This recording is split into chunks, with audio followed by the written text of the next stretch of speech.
everyone. My name is Rafia Tapia, and I'm a blockchain specialist solution architect. And today I will be walking you through creating an NFT marketplace application, a full stack NFT marketplace application.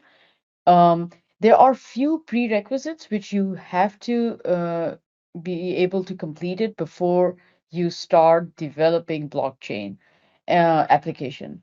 And I will talk about those prerequisites. I've already done those prerequisites in my environment, which is, make sure that you have access to a AWS account. Also make sure you have a user configured who have admin access and have that user credentials configured on an EC2 instance. The minimum requirement for that EC2 instance should be T3 medium, which gives you about 4 GB of RAM and 2 CPU. So make sure that the user you have created, the admin user, has been configured using AWS Configure on that EC2 instance. Also, you have to be able to connect to that EC2 instance. Now, my recommendation would be to use Visual Studio Code. It makes the interaction with EC2 instance very easy. And along with Visual Studio Code, there is a plugin, an extension of Visual Studio Code called Remote Development. It is by the publisher is Microsoft, but please make sure you install that plugin if you're using Visual Studio Code. Not only it will give you a very easy SSH access to the EC2 instance, but you will be able to run multiple terminals and be able to also do port forwarding via that plugin. So this is what I will be doing it. I'll be showing you how it's done. But if you are interested in finding out about that plugin information, I will have that link available to you. Okay, so let's start the Visual Studio. All right. So the first thing we will be doing is creating some AWS resources for this NFT full stack application. Now, the only resource which is absolutely needed is a DynamoDB table. So let's first start doing that. Now, if you'll see that this is a Visual Studio which I have already connected to the EC2 instance, which I will be using as a development machine. So everything what I'll be doing, I would be doing in the terminals of the EC2 instance. I will not be doing anything on my personal laptop. So make sure when you do this workshop on your own, it'll be better if you just create an EC2 instance in AWS account, and this way, you can follow exactly what I'm doing. All right, so let's start first by creating a DynamoDB table, and we'll do this via CLI. So I ran the DynamoDB CLI command to oh, sorry, I did not configure. This is a this is a new EC2 instance which I have configured for this workshop. So I have to do my user configuration. So I'll do it right now. Now again, I had already created the access ID and secret key. So when you create a user, at the time of creating the user, you can download the secret access key and this ID, and you would need that to configure AWS AWS configuration. So this is what I'm doing right now. It's going to ask me for the default region, which is US East 1, and the default output would be JSON. Clear this? All right, so now we will be able to run our DynamoDB creation command. Okay, so all this is doing is creating a DynamoDB table, and we will be using this in our application. All right, to verify that this was created, let's look at the console. So this is the console I'm connected to. You'll see that if I do DynamoDB, you would see a table called share to win created there.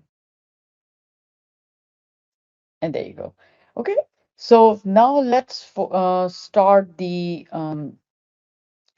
application, um, the download first. So what I'm going to be doing it um, before so I already have a Git repository which contains the entire application which I will be walking you through today. What we'll do, we'll first get that Git repository code, and then we'll run the application, right? So you will be able to see that application, running and be able to understand how the marketplace UI is working. When I will be talking about the different aspects of UI, I will also be taking you behind the scene and explain where things are coming from. And this way, when you are doing on your own or when you're developing an NFT type of smart contract, you have a sort of a blueprint. And this Git repository, which I will be downloading the code from, it's in public domain, so you'll be able to access that Git repository and be able to get that blueprint as long as you understand the different components of it.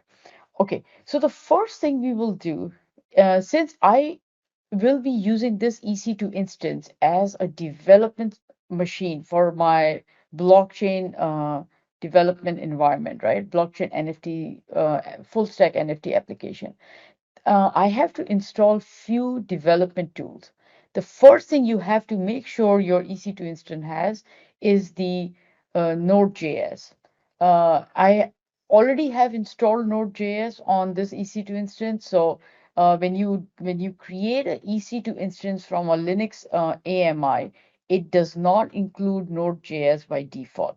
But let's say if you were using Cloud9, Cloud9 already has Node.js installed, pre-installed. So if using a EC2 instance or even on your own, maybe you decide to do this on your laptop, make sure that Node.js is installed.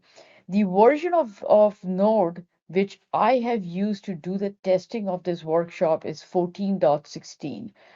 So it is possible, and I will be doing the testing with the latest version, which is 16, in a short while. But for today's workshop, I have configured my environment also to be using 14.16. Okay, so now let's first do some installation of blockchain development tools. So there are two tools which we will be using. One is called Ganache and the other is called Truffle. They both are NPM packages. So you'll see that I'm installing them by calling npm install, and I'm installing it globally. So that's why -g flag, and then Ganache -cli and Truffle. Now, Ganache CLI allow us to create a development blockchain network. Just take, I want to make sure everyone understand, right? That we have a mainnet of, let's say, and for this workshop, I'm focusing on Ethereum as a blockchain network, right? So in Ethereum, there's a production network called mainnet. Then there are multiple test networks called testnet. Few of them like Rinkeby, Rothstein, and Goerli. These three testnets are what Amazon Managed Blockchain support. But beside these three, there are also a few other testnets, which are used for testing purposes. The issue with these testnets are that even though they are test networks, they require Ether from the respective network faucets, right? Because every time you do something in blockchain network, you need Ether to work with, whether it's deploying of smart contract or executing smart contract functions or even doing balance transfer type of transaction. You need Ether, right? So now it is kind of difficult, right? When you are doing testing and development to be limited by the number of Ether access you can get. If you look at today's, let's say Goerli, for instance, last time I checked, there was a not an easy way to get test ethers from its faucets. So, if you are doing testing and development, you want to have a free hand of however many ethers you want, you should be able to get access to it. Using a development blockchain network allow you to do that. You are not restricted by any kind of external faucets, and that's the reason why, for today's workshop I'm also will be using a development network, and Ganache is that development network. There are other options like Hardhead, which does the same thing. It provides you with a development network. Um, if you want to use that, it will work very similar to how Ganache is working. Now, let's start by, so we already created the development. We also already installed the development tool for a blockchain network. The second thing we'll do, we'll get a Git repository. Now, it is possible that when you install EC2 instance, or when you create a brand new EC2 instance, Git client might not also be installed on that. And that is the case with my environment right now. So what I'm going to do, I'm going to install the Git client first. So that installs the Git client, and once that is installed, I can get the Git repository.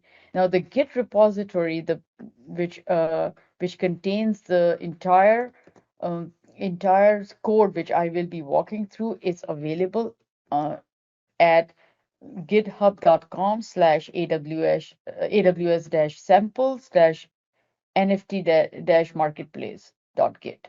So please do download this, look at the code. It will give you a good blueprint to start your own NFT, or even smart contract. Even it doesn't need to be NFT smart contract. Even for any other smart contract, this could give you a good starting point.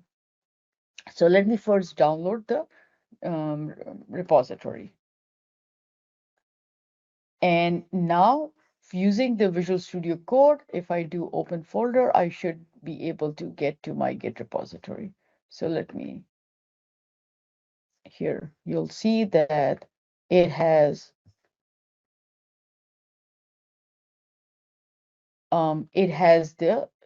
the folder called NFT Marketplace, and this contains the entire code which we will be looking in today's workshop.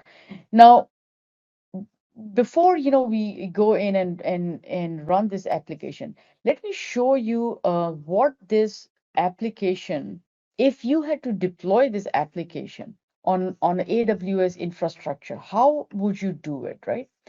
So this application is a three-tier application. The first tier is, of course, the UI tier, and let's look at the UI tier. So this share to win web is a UI tier. If you had to deploy this into a production environment, most likely you will deploy this web tier in, let's say, S3, and have that S3 listen to it behind a CloudFront, Amazon CloudFront, right? That's one way of doing it. You can also install the front end in other AWS services like Amplify or Elastic Beanstalk, for instance, or even on EC2 if that's what you prefer. Now, the second component of this application is the REST API. The REST API listens to the request from the UI, and then based on what the UI is asking the REST API, the REST API will interact with our um, blockchain smart contract. So it is a REST API which will call the code in the blockchain smart contract. So in a production reference architect, Lambda and API gateway are the very good choice, right, to deploy our REST API. Again, these are not the only choices. You can decide to put your REST API maybe in a container solution, right? So Fargate, for instance, or EKS could be another option. Um, the third and the last component of our application would be the smart contract. So The smart contract, of course, has to be deployed on an Ethereum network. The way you can access the Ethereum network would be via Amazon Managed Blockchain. So Amazon Managed Blockchain allow you to create nodes which can then talk to Ethereum network. And as I already said, we are supporting currently the mainnet, which is a production network, as well as three test networks, uh, Rothstein, Rinkaby, and Goerli. All right, so let's move this out of the way and we can start the running our application.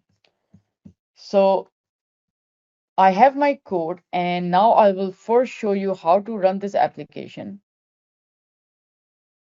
And then as we are running the application, I'll make sure that I walk you guys through the entire code. So let's see, the first thing I'll do is make sure I'm in the right directory, which is the NFT marketplace. Because I just downloaded this from a GitHub, I have to do npm install. So if you look right now, there is no node module in any of these folders because that's not part of the Git repository. So let me first build build each of the projects, right? So let's start with building the share to win contract, which consists of our smart contract. So the first command I gave was a cd to this folder and then npm install, which looks at the package.json file and then start installing all the dependencies. And we will do the same thing for our share to win REST API. If you get this message, it's no big deal, just ignore it. Visual Studio is just telling you that there are so many changes that cannot keep track of all these changes, which is fine. So we already installed the dependencies for our share to win contract, but let's do it for the REST API project also. And then lastly, we will do the same thing for our front end.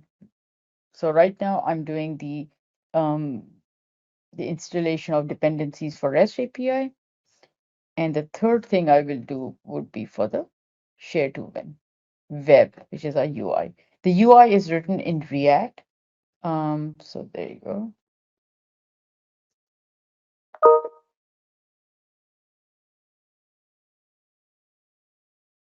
Now, once the application will come up, right, I will explain what is a general business idea, right, for this application. This application is just a simple code, right? It's a simple application, but the idea was that when you go through this application end to end, you can you can have a clear understanding of how NFT as well as smart contract can be applied for your own business use case. And not only how it can be applied, but also, uh, you know, you can literally take this GitHub, remove some of the main components. For instance, you might have to start with the smart contract code, remove some of the logic which is related to this particular application and insert your own logic. Similarly, for the REST API, depending on how your UI will work, you can change some of the code in the REST API, and still it will give you a nice starting point to use. Okay, so I think we already installed our UI dependencies. The Another command which I'm running right now is actually, so when you install or when you create React application using React, create React app command, it by default listens on port 9000. Because I had some other applications running on 9000 port, I'm actually making sure that my default port listening for React is 8080. Also, if you decide that you want to use Cloud9 as a development environment, you need Cloud9 will only listen on, especially the preview function only listens on 8080, as well as there are, I think, two or three other ports. So 8080 is a safe bet. And all I'm doing is I'm creating a file which I did on the web end. It's called env, and env has my port equals 8080, and that's all you need to make React listen to this port. Okay, all right. So let's clear this so this way we can start with the clean. All right. Now the application which we'll be running, right? It consists of three projects, and these three projects, particularly the contract, which is a smart contract, it needs two things, right? It needs the development network. It also needs to have interaction with Truffle, and Truffle is the application which allow us to compile and deploy our smart contract. So Truffle is actually a literally a IDE add-on or IDE, sort of a plugin you can say, right? Which helps you in the development of blockchain network, and that's what we will be doing today. So let's start by the first thing I want to do is I want to create multiple terminals. Okay, right now I only have one terminal in the Visual Studio Code environment, so I'll create multiple terminals, and this is what I'm doing. So I have four terminals open, right? Because I've been doing different things in different terminals. Also, there are few ports. I have to make sure that my Visual Studio Code is set up to do the port forwarding. The first port we want to make sure our Visual Studio is doing is 4085. Actually, sorry, you know what? This is wrong. It should be 4080. So let me change this, okay? 4080. Oh, so this is the problem. See, right now, if I do Visual Studio, it takes 4080, but then localhost becomes 4081, which won't work because our UI is only listening on 4080. So why don't we change this to make it 4085, but then you'll have to change our UI. Okay, so 4085 is the port which my REST API will be listening. So let's first do this. Okay, go to the REST API folder. And in the REST API, the REST API is running using express.js. And right now, when you download the GitHub code, right, by default, it was listening on 4085. Now, I'm only doing this because I have other things running on these ports, and therefore it would not allow me to do port forwarding. So I'm just going to change this to 4085. Since I changed the REST API, I have to change the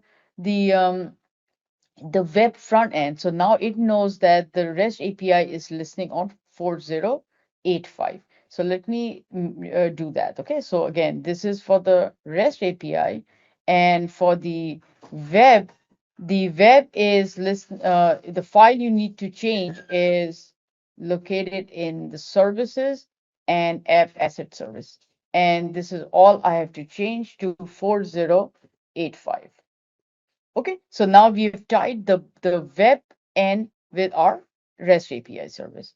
And here we are doing a port forwarding of 4085 from the EC2 port to a local host port. We are also doing the web end, which is again listening on 8080. We're doing a mapping from EC2 to a local host. And 8545 is the port which Ganaj uses to run the blockchain network. Okay. So these are the three ports which needs to be configured. Now again, let me repeat this one more time, right? When you download it from the GitHub, the code which you download is listening on 4080. So if you don't make any changes to the code, that's the port you will be forwarding. In case in your own environment, if any of these ports are already being used, then you have to make sure you change the port accordingly. All right. So now let's start. The first thing we'll do, I'll go to the terminal, first terminal, and I will run the Ganache network. Okay, and let me do these commands so this way I can explain one thing at a time, and I can explain it to you guys. So again, I'm just going to the share to win contract folder because this is where my smart contract, my Ganache, and all the truffle configuration files are. So you'll see the truffle config is also here, and I'll explain to you guys what this means, okay, and what it contains. All right, so let's first run this command of starting a Ganache CLI, which is basically will start the blockchain development network. So this is a command. NPX, again, NPX is a when you are running a node JS, which is a binary, you have to use NPX. Ganache CLI, if you remember, we downloaded it earlier.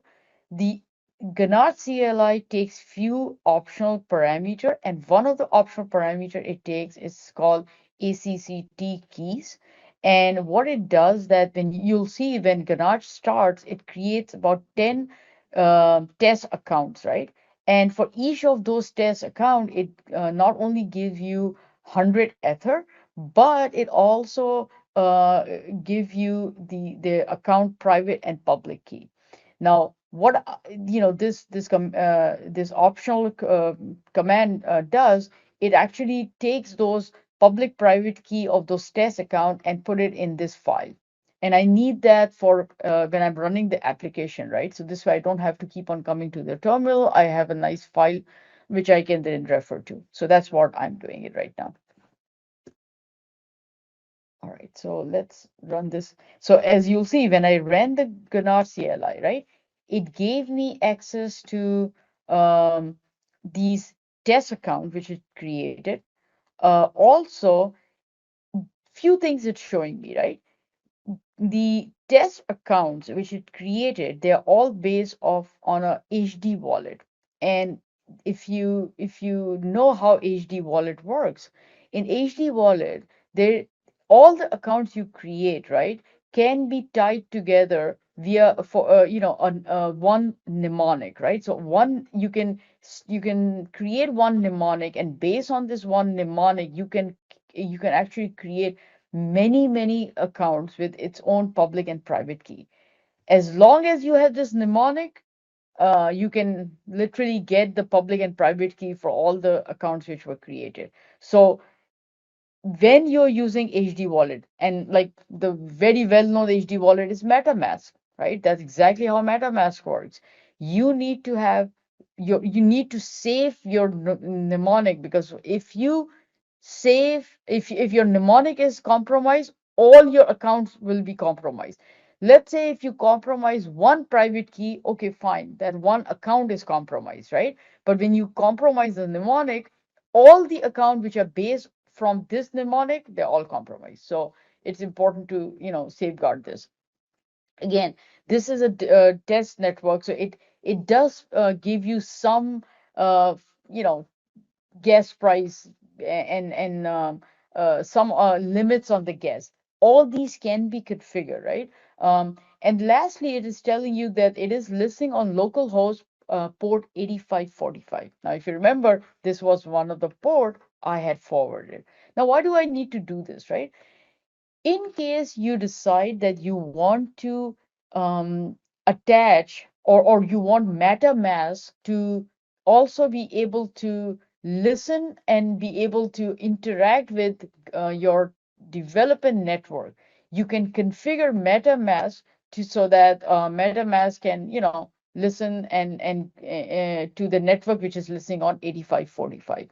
Now, usually MetaMask is a browser extension, which means that you will install MetaMask on the local laptop through which you're accessing your EC2 instance. So, and I'll show you even on my end, right? See, this is I have the MetaMask installed here. So let's see if I do MetaMask, my extension, and well, once I will connect, then I will be able to say I want to connect. I want to connect to the local host listening on 8545, and this way I can actually connect to my development network, which has been run via Ganache CLI. So that's if you want to use MetaMask, you have to do port forwarding of 8545. All right. So that was the first thing we have to start is the Ganache. The second, I'm going now to the second terminal, and the second terminal I will start is the truffle. Now, let me first go to the share to win contract, because again, this is where my truffle configuration files is. And let me run the truffle in a console setup, and I'll explain what this means. Okay. So again, truffle is a npm which I have already installed on my machine. I am specifying console when I'm running this command, and what that will do for me, it will actually connect to Truffle, but it will also give me a command prompt for the Truffle environment. And once I have that command prompt, right? Let's say when you are doing smart contract development and there is no front end, there is no REST API, but you're just working on smart contract development, you need to sometime test them out, right? Like without all these other other applications, right? Your REST API, your front end. So Truffle actually gives you a very easy access to invoke your smart contract, to figure out, like let's say you're running your smart contract, invoking smart contract, and you want to query maybe a balance of account. Use Truffle console, and you can easily run the um, you know using the same method you will use, like let's say if you're using a JavaScript API like Web3, for instance, right? To send RPC JSON RPC request to your Ethereum network using the same client APIs like Web3. You can use it within Truffle console, and it would be as if your REST API or your front end were calling these functions. So it makes the development and testing extremely easy. Okay. Now, the second thing I passed to this was a network. So let me show you what I mean by this, right? In the truffle, all the configuration are in the truffle dash config. When you open this, you'll see that there is a network defined. And within the network, right now in my this particular truffle config, I only have one development in network, which is pointing to the local host where Ganache is running, and of course the port is 8545. So when I actually providing this command truffle console and it's two dash and network development, I am saying, hey, start the console and connect to the development network. If I had other network, and I'll show you my other environment. See, in this environment, look at the truffle I have. I have a whole bunch of network setup, right? So of course, this is my development environment. I'm also using Infura and Ropstein combinations. So I'm connecting to Ropstein via Infura. Then here I'm using connecting to Goerli network using billing token access. So we'll talk about the two access types which you have when you're connecting to AMB node. But here I'm using the billing token and connecting to a Goerli network via AMB.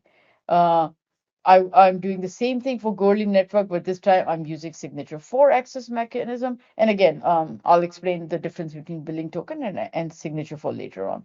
But the point is that, these are the different networks I have set up. And when you run the truffle, you have to just make sure you are pointing to the right network.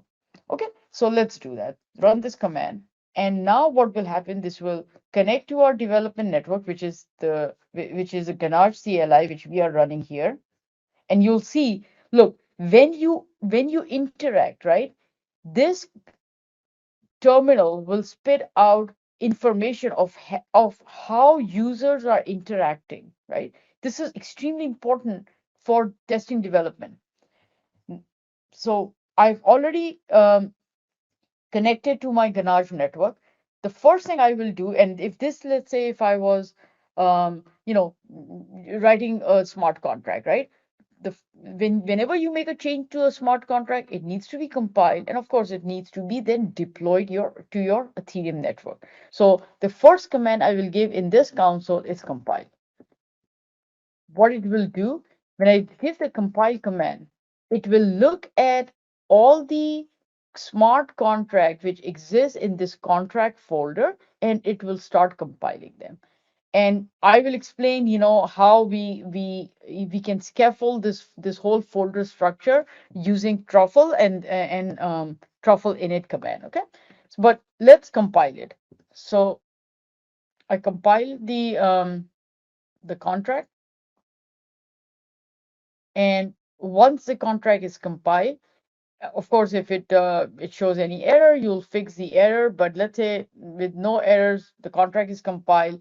Now, when the contract is compiled, Truffle does another thing for you, right? Not only it will, so if you are writing a smart contract, right? Whether you are writing in Solidity or whether you're writing in Viper or any other languages, of course, you have to have access to that language compiler. Without that compiler, how would you be able to compile it? Truffle, apart from making your development easier because it gives you this console access.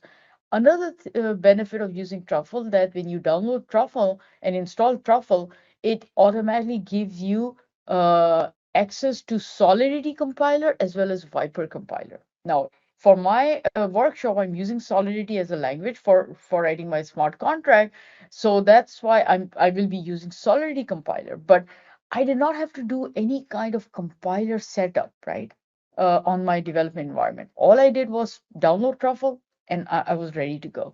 So you'll see that, Truffle did the compilation using the Solidity compiler. And then once everything went fine, if all the compilation was successful, it actually creates a folder called build. And within build, there's actually another folder called contract. And then all of your contract ABI are located in this contract folder. So even though if you look at our contract, there are two contract defined in a contract folder, asset token and migration. Asset token is something which I wrote myself. The migration.sol is a default smart contract you get when you use Truffle to scaffold your project files. All this smart contract does, it actually keeps track of how many migrations you've done. For your production systems, you can remove this, no problem, right? You can remove this contract here.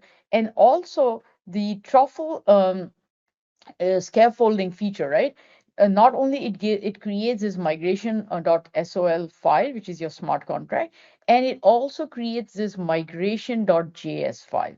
So if, let's say, when you write contracts, right, not only you will write your contract, smart contract, you'll be implementing whatever your logic of the smart contract is, and then you will also write this migration file. And let me show you this migration file.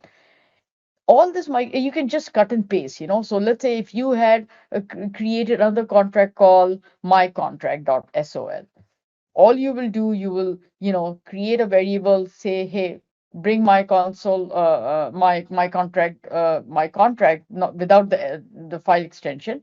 And again, these few commands are exactly same for all the deployment, right? But this allows Truffle to know which contract it needs to migrate, okay, or deploy to your Ethereum networks. Without this migration file, if you just have contract, it will do the compilation, because existing of a file within the contract folder, it will pick that for the compilation, but it would not pick for deployment of that contract if you don't have a migration file. All right, so let's now let me close all this, and I can. So I already did the compilation, and now I'm going to be issuing a command called migrate. And this will take our compiled code and migrate to the network we are connected. So right now I'm connected to development network, and that's where it will migrate it to.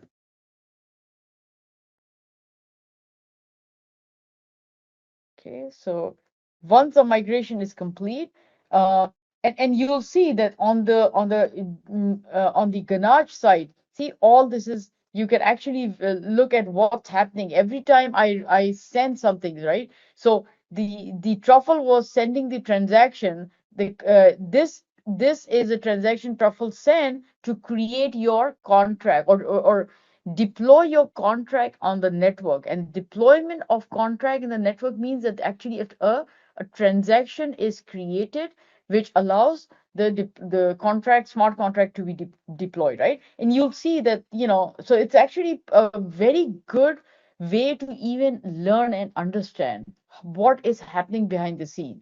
uh, so I would highly recommend that when you are starting on this out, whenever you run some command, go and check the terminal of the blockchain development network to see what's going on.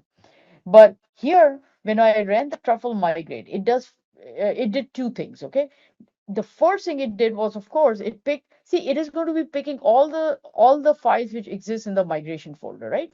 It picked the first file and then deployed it, and it every time you deploy a smart contract to a Ethereum network, it creates a unique contract address for you.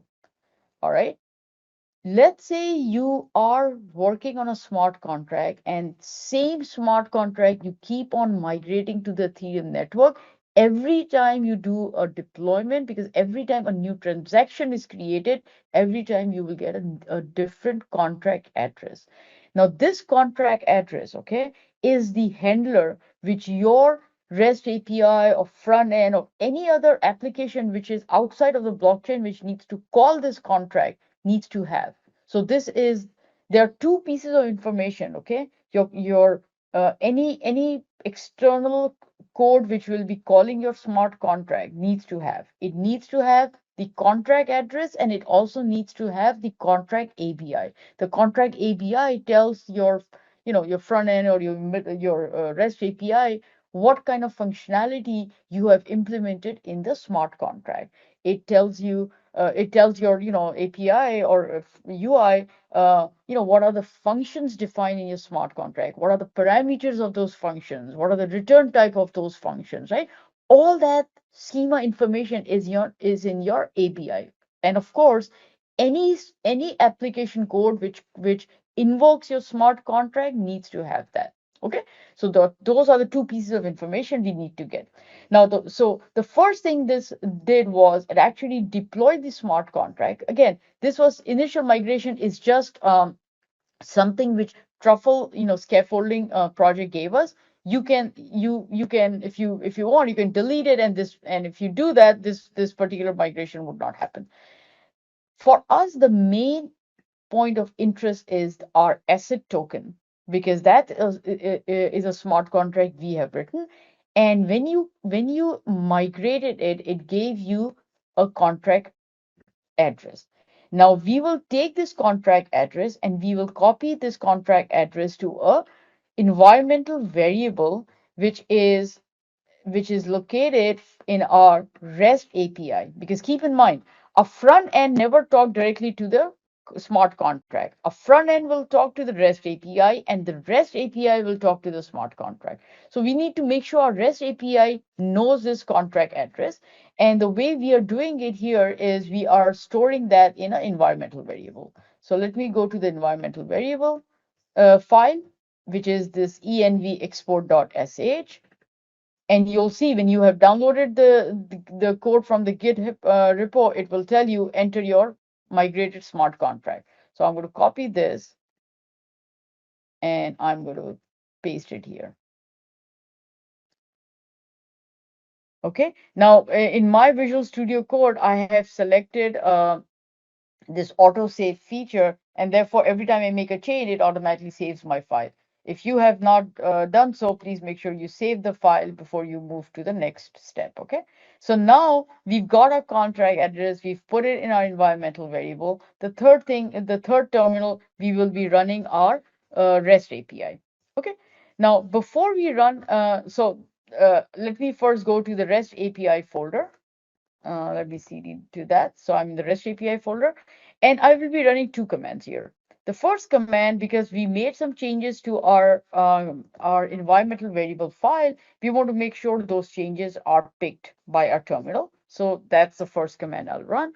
The second command I'm running is actually I'm running my express.js server, which is will be hosting my REST API, but I'm using that via another utility called NodeMon. What NodeMon does, it actually is a watcher, right? Type of utility. And every time I make a change to my any of my REST API code, it will automatically pick that change and it will refresh the server, right? And I don't have to manually keep on restarting the server. So now our REST API is listening. The fourth is our web front end. And let's look at our, so again, here we will first go um, to the web front end folder, because that's where our React application is the code is there. And using the simple npm start command, we will start our REST, our front end UI application. Okay, so now again you'll see that it is let me show you here the UI which we created. It is listing on localhost 8080 of the EC2 instance, but because of port forwarding, it it allow us to be able to look at this application on our laptops. Okay. Um, Now, you know what I'll do here, just to make life easy. Put it. Okay. So let's see what this application is doing first. Okay. This application you can think of is a sample application where maybe, you know what, I want to create an NFT for some property I own, right? And maybe the NFT will anybody who has an NFT will be able to get access to my property for either maybe some duration, like a week time, or maybe it's a rental property, so anybody who has access to the NFT will get the right to rent that property out, right? So that's a simple application we have.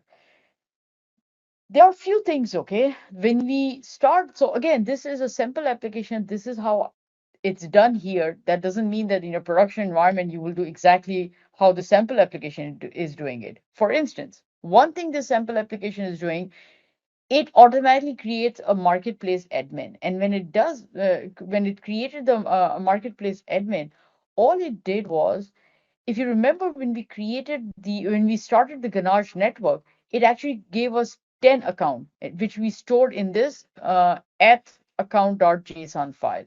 I'm going to format this so you guys can see it much better. So these are the accounts we created. For each account, it is showing us a public key and it is also showing the private key.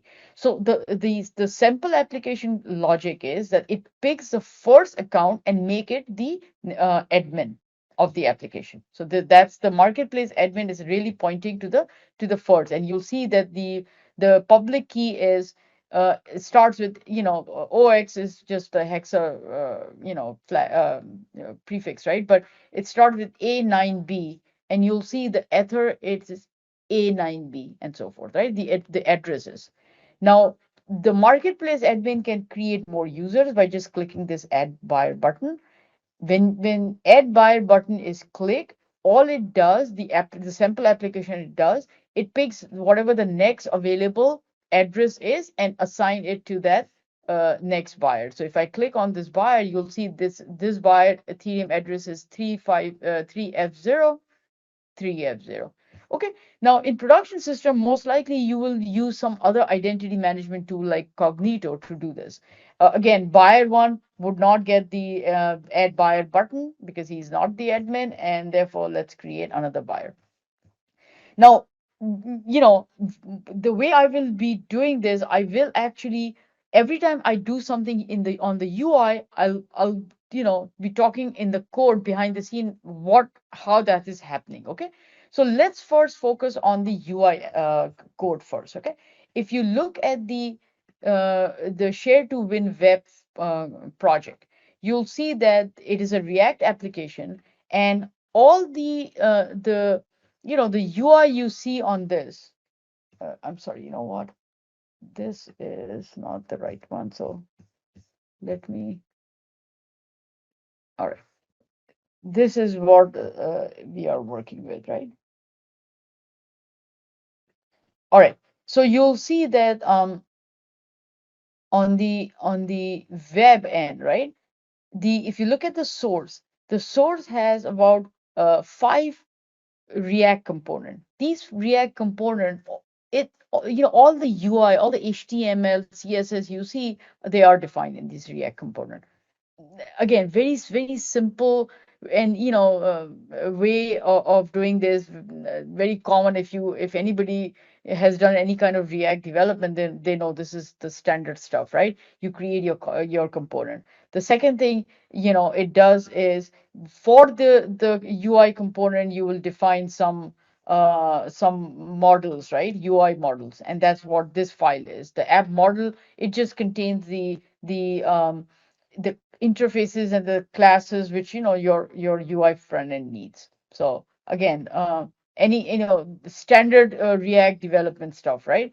And then the app asset service. This is the one file which now actually connects to the REST API. So you'll see at the beginning, I've defined where the REST API is listening. And if you guys remember, I had to change my port from 8080 to 8085 because I have already something running on 8080. Now once you've configured this endpoint, it then knows, the front end knows that it will, based on what the user is doing on the UI, it will call a function which will then invoke a REST API, and the REST API then it will interact with the smart contract. So let's do a few things here, okay? The first thing I would do, and maybe I'll do it as a network admin, okay? Uh, I will um, I will register new asset. All right, so let's try to register a new asset. And you know what? I already have some data, sample data, so which I will be bringing in. This way, I don't need to keep on typing stuff. All right. So the first thing I'm doing is registering a property. So I'll give a asset name, and it takes some description again. This is just a sample description. And it will also take some URL of a media file. Maybe you want to have pictures, right, of what kind of property you are selling. And then for simplicity's sake, I'm saying enter a price in Ether. Of course, in a real marketplace application, you might want to even do a fraction of a Ether. You might want to say a price in a V or a price in GB or whatever.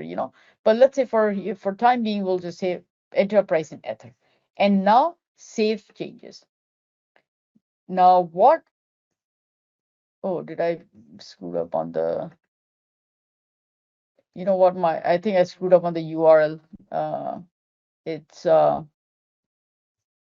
Yeah, I think I missed something in the URL. The URL doesn't exist anymore. Uh, anyway, it would have showed a picture. So let me register another asset. Okay. Let's say. Oh, you know what? I know what I did. I did not copy the URL correctly. So let's do another one. Okay. And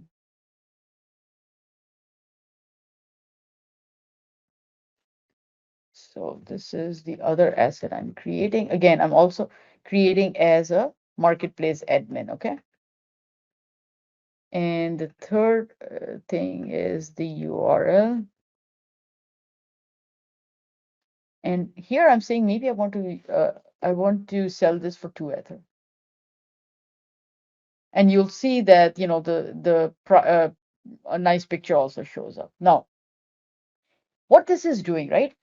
Because I'm looking at the marketplace admin, it is showing the the asset which right now the behind the asset there is an NFT, okay, and it is showing that this NFT is currently owned by the marketplace admin, because the marketplace admin is only a user who will see all the registered assets, and of course at the time of registration it automatically it's put on the market for sale.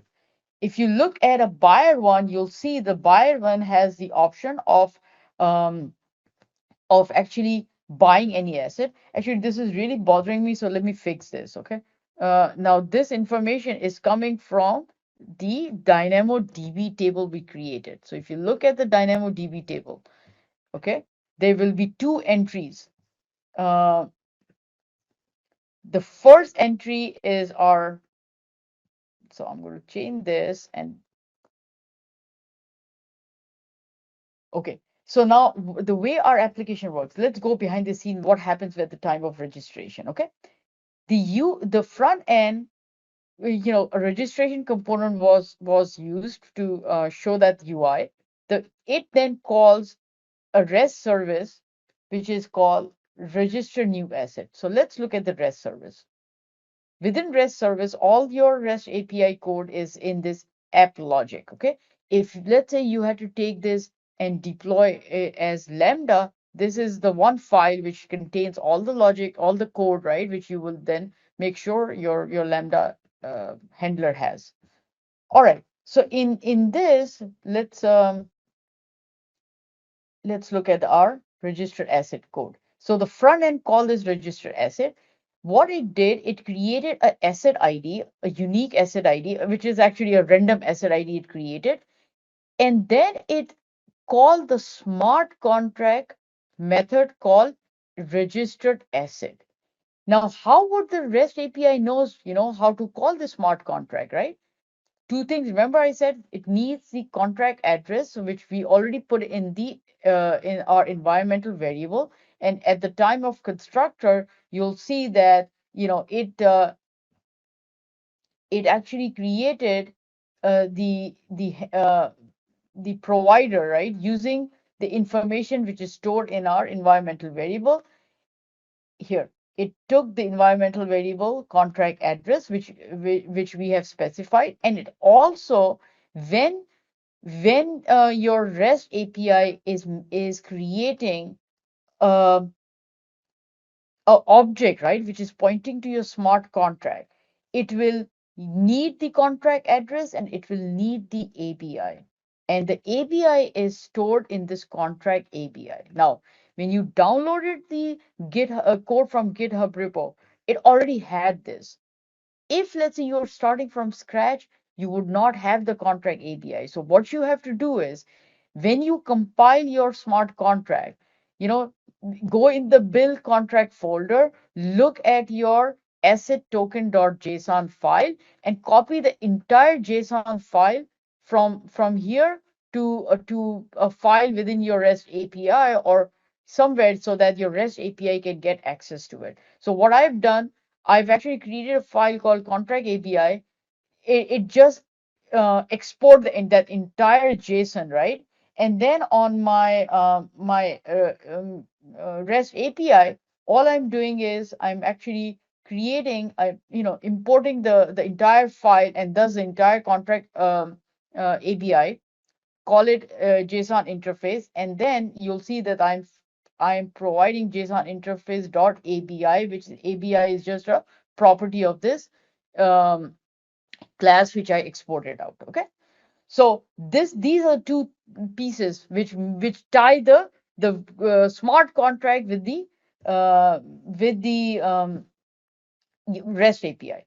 So here what we did was, if you look at the registered new asset, the registered new asset, it actually now it knows that there is a registered asset created in the smart contract. So let's look at the smart contract also. I'm going to close all these unnecessary files. Maybe we don't need this. Okay, fine. Now, if you look at the smart contract, again, our smart contract is in the asset token. So let's look at asset token, right? The in the asset token, we have a function called register, new asset. There you go, registered asset. Okay, and now I'll talk about more about this particular function because this is what's minting the NFT. Okay, so but our REST API, the first thing it did was created an asset ID, a random asset ID, and then call the smart contract. And when it called the smart contract, even though if you remember when I created the UI, it took few information. It took the URL, it took the description and all that. None of that goes to a smart contract. The only thing it sends to the smart contract is the sale price, and if there was a metadata related to the NFT, then it will send the URI of that metadata. Here right now for the sample code, I'm actually really not providing anything. I'm just saying, value to come, okay? But in the real production environment, you will be using the metadata to identify all the other aspect of your NFT which you are not storing on the chain itself, because chain storage is expensive. So this is a way you can store. So imagine if I was creating NFT on a music file, right? I'm not going to be storing the entire content of the music file on the chain. It'll, because that will be very expensive, in terms of the storage cost. But what I'll do, I'll maybe store it in some outside place. S3 is a perfect AWS service to do that kind of work, right? That I would store that actual movie file on S3, and provide the link of that S3, the URL of that movie file in the S3 as a metadata when I'm creating the NFT. So now let's talk about what creation of NFT means, right? As you know that the UI, the REST API is just calling the registered asset. So now let's dissect the registered asset. The register. So first of all, the registered asset is any smart contract code, right? There's nothing special about the function register asset. What is special is when you are writing the smart contract, your smart contract, in order for it to become an NFT smart contract, it has to implement certain specification. And there are two specifications which are very relevant for NFTs, right? One is 721, ERC 721, and the other is ERC 1155. The specification, when you look at the specification, it gives you a whole bunch of functions which needs to be implemented. Now you have an option, right? You can do the implementation on your own. You can do a scratch implementation on your own. That's fine. But the other, and in my opinion, a better option is actually inherit your smart contract by using a open source library called OpenZeppelin. OpenZeppelin is an open source smart contract library which have already done the base implementation of all these specifications. So there is a base implementation of ERC 721 specification. There's a base implementation for ERC 20 token, which is a fungible token, right? Specification, and of course 1155, which allows you to have the same smart contract for both fungible and non-fungible tokens. Okay. Here in this smart contract, what I'm doing, I'm actually, if you look at the package.json of my smart contract function project, you'll see that I have a dependency on the OpenZeppelin, right? I also have created dependency on HD wallet provider. Now I need this only when I'm actually doing the deployment via AMB, or not AMB even, via Infura also. And if you guys remember, I mentioned that in the truffle, right? When you are specifying other networks,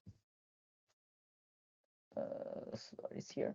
in the truffle config, right? When you are specifying other networks, what happens, your truffle will actually create a transaction. So when you are using truffle to deploy to mainnet or testnet, your truffle creates a transaction on your behalf and deploy that contract. The creation of transaction and deployment actually will use some ether fund, right? It will use some gas to do the deployment. So of course, for truffle, in order for it to do that, it needs to know which account and whose balance it needs to use. And the way you do it is using something called HD wallet provider. Okay, so that is only thing you need if you are doing deployment. And here, what I'm doing, I'm using HD provider deployment. Of course, HD provider deployment now need to get access to your mnemonic, so it knows how to get a private key and sign that transaction at the time, when you are doing the migration.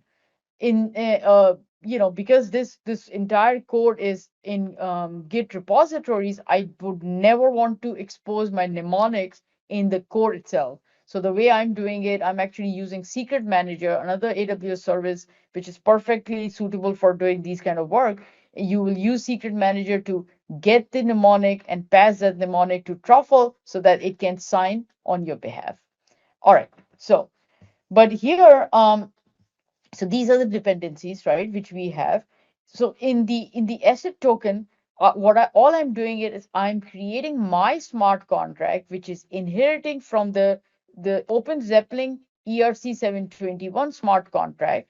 And then if you look at the registered asset, what it did, so when you create an NFT, right, your smart contract has to create a unique ID for the NFT. And also your smart contract has to do a mapping of that unique NFT ID with a Ethereum address. So this way it knows, okay, who owns that NFT. The mapping part, ERC 721 implementation, which I get out of Open Zeppelin, already does that for me. I don't have to worry about all that, the mapping, right?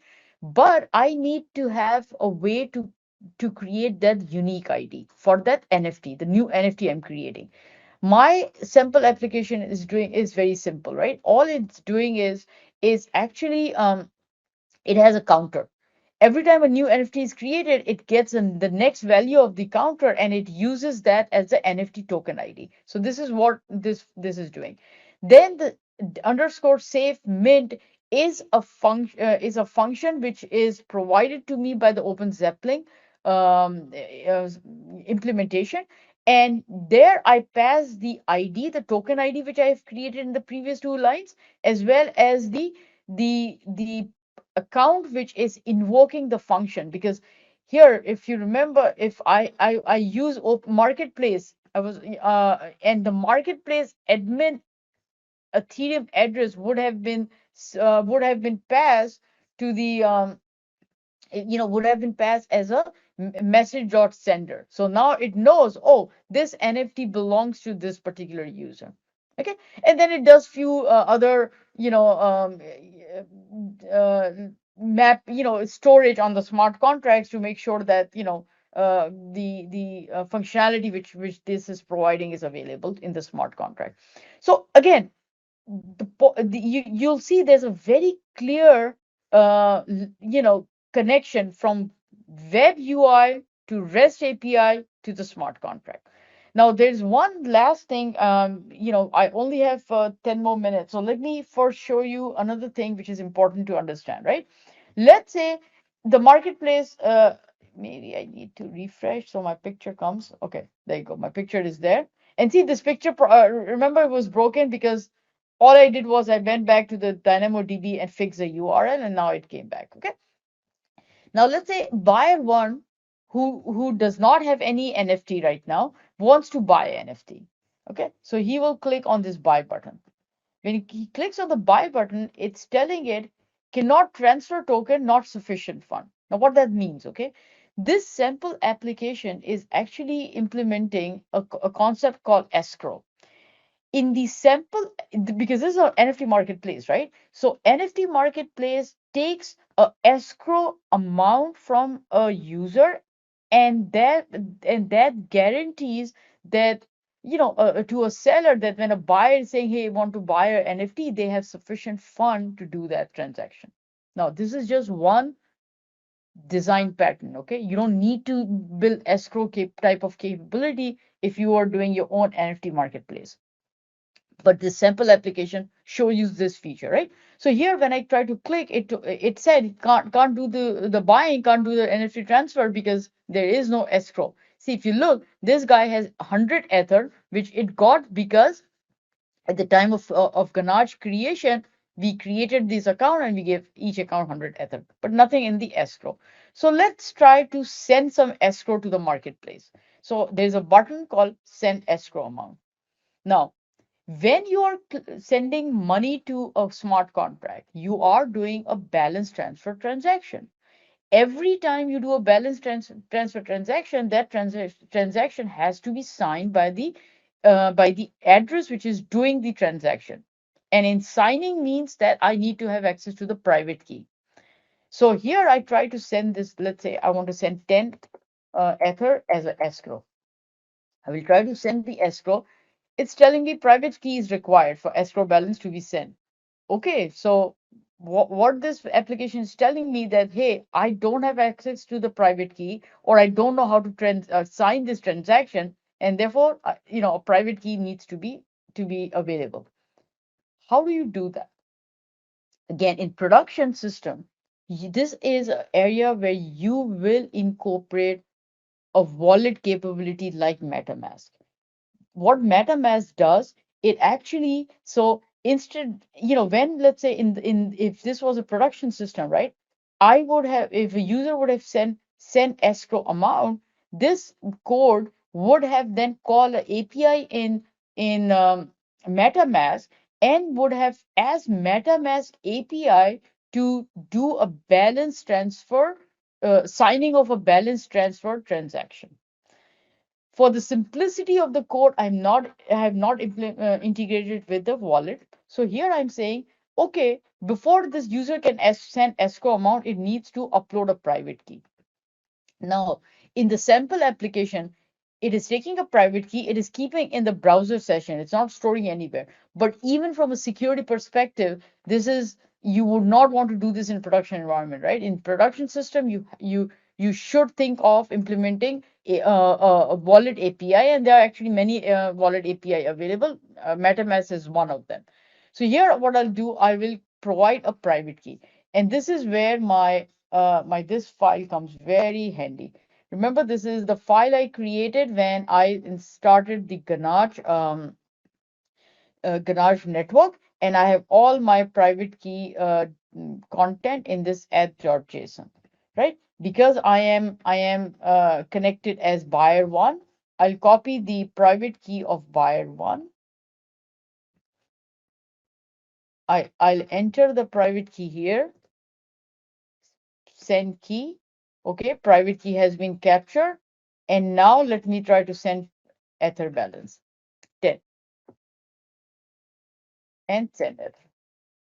And there you go. Now the balance is, buyer one has 10 escrow balance. And if you look at the Ether balance, it's 89.999. Well, it had 100, right, to begin with. 10 it put in escrow, so why not 90? The reason why not 90, because when a balance transaction happened on behalf of this user or behalf of this address, there was some gas used for doing that balance transfer, and therefore you don't see it here. Now let's see if buyer can one can buy this NFT. So I'm going to say, you know what, I want to buy the first property, or at least the buyer one wants to buy the first property. So I'll click on this buy. Okay, purchase of property was successful.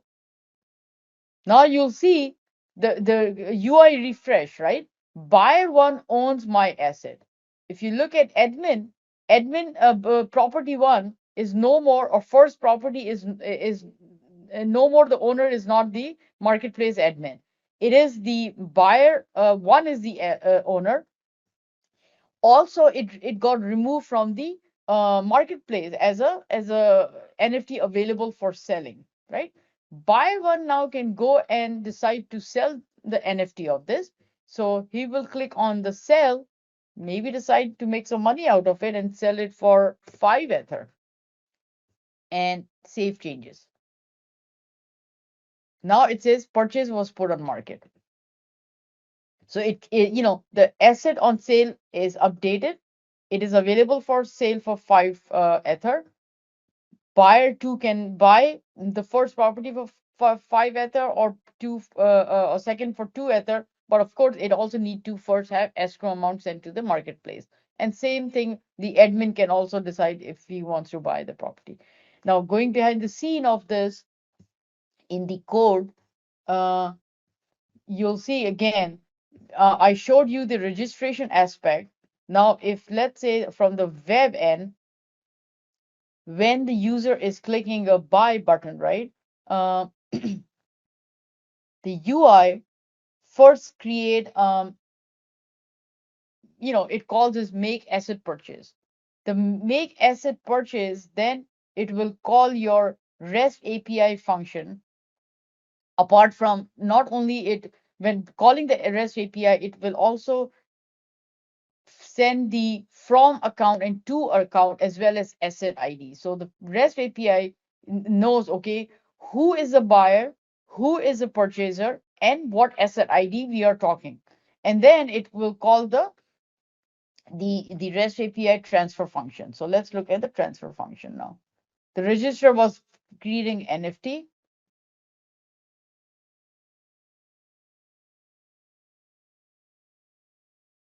Okay, so this transfer asset function is what it's going to be UI is calling, and you'll see that it actually it created a object where it because now it needs to invoke the smart contract. It's a smart contract which will do the actual NFT transfer. So it created from which account it needs to create. It also specified some gas price it is willing to pay for this transfer.